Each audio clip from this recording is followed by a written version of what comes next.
আমি আকবর হোসেন পাঠান, আপনাদের ভালোবাসার চিত্রনায়ক ফারুক। 15 মে বাংলা চলচ্চিত্রের মিয়া ভাই খ্যাত অভিনেতা ফারুকের প্রথম মৃত্যুবার্ষিকী। 2023 সালের এই দিনে সিঙ্গাপুরের মাউন্ট এলিজাবেথ হাসপাতালে চিকিৎসাধীন অবস্থায় মারা যান তিনি। ফারুকের পুরো নাম আকবর হোসেন পাঠান দুলু। মিয়া ভাই খ্যাত নায়ক ফারুক 1948 সালের 18 আগস্ট মানিকগঞ্জ জেলায় জন্মগ্রহণ করেন।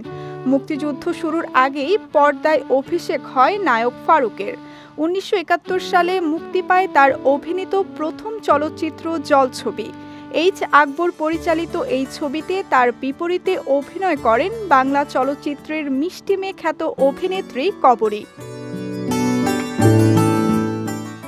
এরপর 1973 সালে মুক্তিযুদ্ধ ভিত্তিক চলচ্চিত্র খান আতাউর রহমানের পরিচালিত আবার তোরা মানুষ হ এবং 1974 সালে নারায়ণ ঘোষ মিতার আলোর মিছিল সিনেমায় অভিনয় করে দর্শকদের মনে জায়গা করে নেন ফারুক।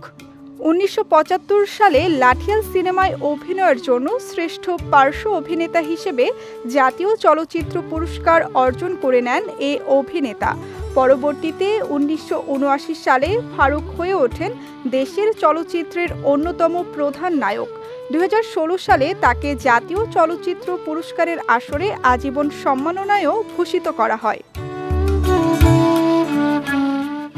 প্রায় 100 সিনেমায় অভিনয় করেছেন এই কিংবদন্তি নায়ক। তার অভিনীত উল্লেখযোগ্য সিনেমার মধ্যে রয়েছে সারেং বউ, লাঠিয়াল, সুজন সখী, নয়নমণি, মিয়া ভাই, গোলাপি এখন ট্রেনে, সাহেব, দিন যায় কথা থাকে, সখী তুমি কার, কথা দিলাম ও সূর্যগ্রহণ। চলচ্চিত্রে দীর্ঘ অধ্যায় পেরিয়ে 2018 সালে রাজনীতির মাঠে নামেন ফারুক। ওই বছর একাদশ জাতীয় সংসদ নির্বাচনে আওয়ামী লীগের হয়ে ঢাকার 17 আসন থেকে জয় লাভও করেছিলেন এই কিংবদন্তি।